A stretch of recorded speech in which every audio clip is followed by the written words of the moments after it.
Untuk memulai materi ini, saya akan menjelaskan terlebih dahulu tentang fotogrametri dan juga beberapa hal atau poin-poin penting terkait materi fotogrametri. Berdasarkan tampilan slide ini, bisa kita lihat bahwa terdapat beberapa metode untuk memperoleh sebuah citra. Dapat diperoleh dengan cara menggunakan satelit, kemudian juga dapat diperoleh dengan menggunakan foto udara, kemudian juga dapat juga menggunakan pesawat terbang yang tadinya memuat pilotnya atau ada awak pesawatnya, dapat juga dengan menggunakan tanpa awak, itu dengan remote control. Dan kemudian saat ini berkembang dengan adanya menggunakan drone. Nah, ini semua tujuannya adalah untuk memetakan, memotret, dan foto-foto yang diperoleh itu kemudian digabung atau dimozaik menjadi satu kesatuan, sehingga ketika dimozaik menjadi satu kesatuan, maka itu menjadi lebih luas cakupan area yang dipotretnya. Semakin tinggi, maka akan semakin luas yang dipotretnya. Ketika menggunakan satelit, tentunya karena dia lebih tinggi daripada pesawat udara, maka cakupan sekali pemotretan akan lebih luas dibandingkan dengan pemotretan udara melalui pesawat terbang. Demikian juga dengan drone. Ketika dengan menggunakan drone, juga sama. Karena ketinggiannya lebih rendah dari pesawat terbang, maka dia akan lebih kecil areanya. Namun itu semua dapat digabungkan foto-foto tersebut, yaitu dengan menggunakan teknik mozaik, digabungkan satu foto dengan foto yang lainnya. Kemudian kita lihat di sini citra satelit, contohnya adalah citra satelit yang merupakan citra dari QuickBird. Di sini kita lihat ada resolusi, ada luas sapuan, ada ketinggian orbit. Maka ketinggian orbit ini akan sangat berpengaruh terhadap luasan dan juga hasil dari pemotretannya. Kemudian resolusi juga akan berbeda dari berbagai jenis alat yang dipergunakan untuk memotret. Kemudian di dalam pemotretan foto udara, di dalam pemotretan foto udara, kita di sini dapat melihat bahwa terdapat kemungkinan-kemungkinan kesalahan yang diakibatkan pada proses pemotretan tersebut. Pada saat terbang pesawat tentunya dia akan stabil di ketinggian tertentu yang sudah ditetapkan. Kemudian ketika melalui jalur yang merupakan jalur pemotretan, kemudian dia akan berbalik. Tentunya ada kemiringan pesawat yang perlu dilakukan supaya dapat berputar, atau juga dapat juga pada saat penerbangan ada perubahan-perubahan karena pengaruh angin atau yang lainnya, sehingga hasil pemotretan pun tidak semuanya sempurna dalam bentuk persegi. Ini dicontohkan di gambar ini. Jadi ada kemungkinan dia berbentuk jajaran genjang atau berbentuk mungkin agak berbentuknya lebih melebar atau mengecil. Nah, ini semua hal-hal yang dimungkinkan terjadi ketika pemotretan melalui udara dari atas. Nah, kita juga di sini ada overlap, ada side lap. Nah, inilah yang digunakan untuk menjadi bahan pada saat mozaik. Karena ketika di mozaik atau digabungkan antara satu foto dengan foto yang lainnya, maka diperlukan beberapa wilayah yang sama proses atau sama penampakannya, sama tampilannya. Nah, untuk tampilan-tampilan yang sama ini kemudian akan digabung. Mudahnya ketika kita melihat sebuah foto, kemudian ada piksel-pikselnya, ada kotak-kotak yang berupa warna-warna atau kumpulan warna, maka warna-warna itu akan membentuk sebuah benda. Dan ketika benda tersebut dapat terlihat di dua foto, maka itu bisa digabungkan. Digabungkan tentunya dengan menggunakan titik acuan atau yang kita sebut dengan titik GCP kalau untuk titik-titik tertentu. Nah, untuk yang merupakan side lab atau overlap itu dengan menggunakan aplikasi maka akan menyesuaikan sesuai dengan tingkat gradasi warna dan juga kemampuan dari aplikasi yang memproses dari mozaik ini. Kemudian kita juga bisa melihat kemungkinan-kemungkinan sudut pengambilan gambar. Jadi ada sudut pengambilan yang foto udaranya vertikal, jadi tegak lurus, ada yang miring, dan juga ada yang miring sekali. Tentunya ini akan berefek kepada tampilan hasil pemotretan. Di sini ada beberapa proses yang bisa ditunjukkan tentang proses bagaimana sebuah pemotretan dilakukan, di mana kegiatan itu dilakukan.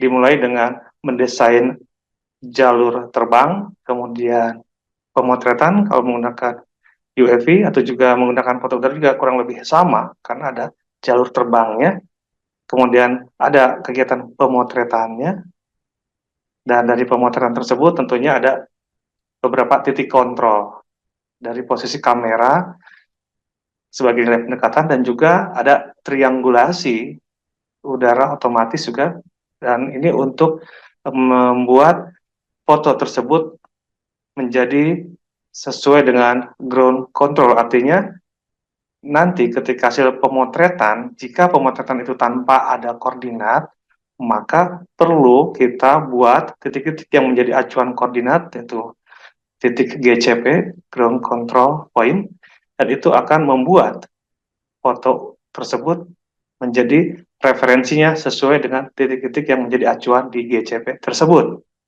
Dan ketika beberapa titik jadi acuan, maka titik yang lain akan menyesuaikan, sehingga foto tersebut dapat merupakan foto yang georeferen, jadi sesuai dengan koordinat yang ada di bumi. Kemudian ada beberapa proses lainnya, termasuk proses bagaimana ketika melakukan proses kartografi, dan juga ada koreksi geometrinya, sehingga hasilnya dapat sesuai dengan standar yang ditetapkan. Dan jika tidak memenuhi standar, maka akan disesuaikan dan dilihat berapa akurasinya, sehingga foto tersebut kita bisa tentukan ini layak untuk skala berapa, ini layak digunakan untuk kegiatan apa, berdasarkan dari tingkat akurasi hasil pemotretan tersebut. Ini ada beberapa kegiatan untuk pemotretan dengan drone. Jadi ada beberapa kegiatan yang dimana prosesnya adalah dari mulai mendesain sampai merencanakan jalur, sampai menerbangkan, dan juga hasilnya juga diproses. Ini adalah salah satu contoh hasilnya. Dari contoh hasil tersebut kita bisa melihat bahwa ini bentuknya sepertinya tidak semua hasil fotonya atau ada yang warna hitam. Sebetulnya ini adalah hasil mozaik dari beberapa foto-foto yang digabungkan menjadi satu kesatuan. Karena ini menggunakan pemotretan drone. Jadi beberapa wilayah kita tentukan wilayahnya di mana, kemudian setelah ditentukan baru dilakukan pemotretan, setelah di mozaik kurang lebih inilah hasilnya, dan ini sudah georeferen. Nah, di hasil yang diperoleh tersebut, jika kita akan menggunakan untuk kegiatan pemetaan, kita harus tahu akurasinya berapa, sehingga itu kita bisa tetapkan layaknya untuk peta skala berapa, sesuai dengan standar yang ada. Kemudian jika akan dilakukan untuk kegiatan pengukuran secara fotogrametris, tentunya kita perlu melihat titik-titik tersebut atau titik batasnya dapat dilihat ataukah tidak. Nah, ketika dapat dilihat di foto dan jelas, tegas, sesuai dengan kondisi di lapangan, maka titik tersebut dapat kita gunakan untuk acuan pada saat kegiatan pengukuran. Dan beberapa titik yang tidak dapat dilihat atau tertutup vegetasi, atau mungkin tertutup atap, atau tertutup bangunan, maka titik-titik tersebut tidak bisa kita langsung jadikan acuan untuk kegiatan pengukuran. Kita perlu pastikan di mana batas-batasnya, jika ini untuk kegiatan pengukuran bidang tanah. Nah, untuk titik-titik tersebut, maka kita dapat menggunakan teknik sublesi. Jadi titik-titik yang sudah jelas, kita bisa jadikan acuan untuk kegiatan pengukuran, untuk kegiatan fotogrametrisnya, dan titik-titik yang tertutup oleh vegetasi tersebut perlu kita kunjungi ke lapangan, kita lihat, dan kemudian kita lakukan kegiatan yang prosesnya adalah terestris untuk titik-titik tersebut, dan kita menggunakan teknik sublesi. Tentunya untuk kegiatan pengukuran menggunakan teknik fotogrametris ini standarnya adalah foto yang digunakan atau foto udara atau hasil drone yang digunakan ini harus memenuhi standar yang ditetapkan. Ketika sesuai dengan standar yang ditetapkan, maka itu dapat dipergunakan. Namun jika tidak, maka tidak bisa dipergunakan untuk kegiatan pengukuran tentunya. Tapi untuk pemetaan kita bisa tentukan standarnya ini untuk skala berapa. Nah, untuk mengetahui hal ini maka kita perlu memahami tentang cara mengetahui akurasi dari sebuah foto udara atau foto hasil drone atau foto yang merupakan hasil pemotretan dari citra satelit. Jadi setelah georeference atau setelah dibuat menjadi sesuai dengan koordinat yang ada di bumi, maka kita perlu cek juga apakah peta foto itu sesuai dengan standar yang ditetapkan tentunya. Kemudian kita lanjut ke bagaimana cara untuk mengetahui tentang akurasi dari peta foto tersebut. Dan di sini saya akan tampilkan sebuah contoh hasil dari teknik akurasi atau teknik mengecek, menguji akurasi ini, dan berapa hasilnya yang diketahui, dan kita coba tampilkan di sini beberapa hal-hal yang mungkin bisa menambah pemahaman tentang teknik uji akurasi ini. Untuk mengetahui hasil akurasi dari sebuah peta foto, maka kita dapat membandingkan antara koordinat yang diperoleh di peta foto dengan koordinat yang diperoleh di lapangan. Untuk mengetahui koordinat yang ada di lapangan, maka kita dapat melihat di peta foto titik-titik yang dapat diketahui di lapangan, dan titik tersebut dapat dicek posisinya. Jadi posisi antara yang diamati di lapangan dengan yang ada di foto itu sama. Kemudian kita cek berapa koordinatnya, dan koordinat tersebut kita bandingkan. Dan ini adalah salah satu rumus yang dapat digunakan untuk membandingkan koordinat tersebut sehingga dapat diketahui berapa kesalahannya. Penyimpangannya ke arah X berapa, penyimpangan ke arah Y berapa, dan kemudian dihitung RMS-nya, sehingga dapat diketahui sesungguhnya tingkat akurasinya berapa di peta tersebut. Ini adalah salah satu contoh atau sebuah hasil dari uji atau tes akurasi atau hasil dari pemotretan. Di sini dilakukan sebuah pemotretan di daerah Yogyakarta, kemudian dengan luas kurang lebih 16 hektar.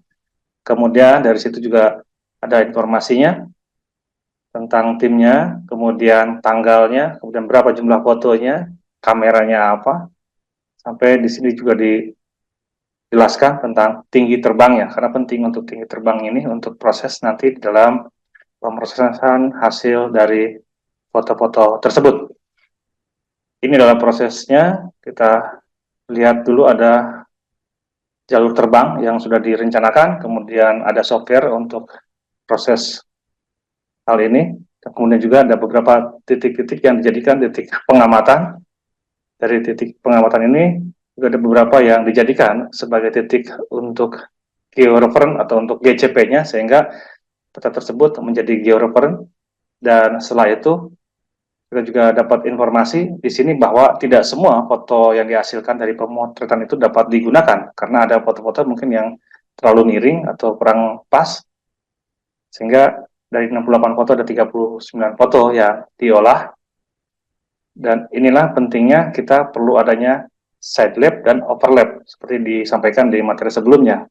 Jadi ketika diproses, kita tidak semua foto tersebut dapat digunakan, Nah, untuk yang bagus-bagus kita gunakan dan diolah. Setelah diolah, kemudian dilihat hasilnya, dan setelah hasilnya diperoleh, ini contohnya adalah contoh hasilnya, maka kita dapat melakukan beberapa pengecekan. Jadi ada titik yang dijadikan GCP, ground control, dan juga ada titik-titik yang dijadikan untuk ICP, untuk cek untuk hasilnya seberapa akurat.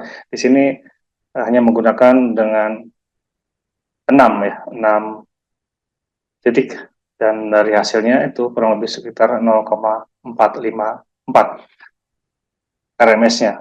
Itu kesalahannya sekitar 45 cm. Dan hasil dari setiap proses ini juga tentunya berbeda-beda sesuai dengan hasil pemotretan, prosesnya, dan juga tingkat dari akurasi foto yang dihasilkan tersebut.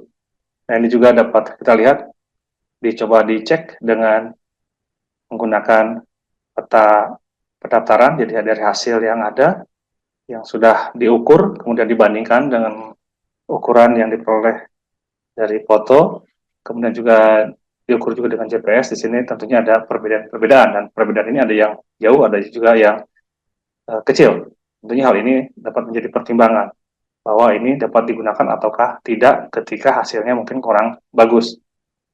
Oke, kita lanjutkan tentang jumlah titik uji berdasarkan luasan. Jadi sebagai contoh untuk titik uji yang dapat digunakan untuk luasan kurang dari 250 km,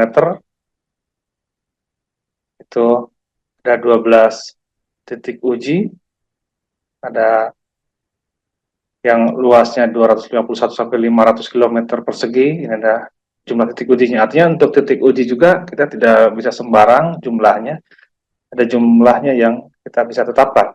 Dan selain jumlah ini, tentunya juga kita perlu memahami penyebarannya, di mana sebarannya. Karena ketika penyebarannya hanya mengumpul di satu pojokan, maka kita hanya menguji bagian pojok saja. Kita perlu sebar di mana posisinya. Nah, ketika kita sebar juga kita perlu lihat penyebarannya, apakah dia hanya di pojok atau di tengah atau menyebar merata. Nah, kita lihat di sini ada sebuah foto, ini foto hasil drone. Nah, kita bisa tentukan di mana posisinya yang akan dijadikan sebagai posisi ICP. Nah, kita bisa lihat di persimpangan seperti ini. Nah, ini di sudut ini bisa kita gunakan di sudut-sudut yang memang ketika kita cek di lapangan posisinya bisa terlihat dengan tepat. Namun ketika di bawah pohon banyak seperti ini kita akan kesulitan.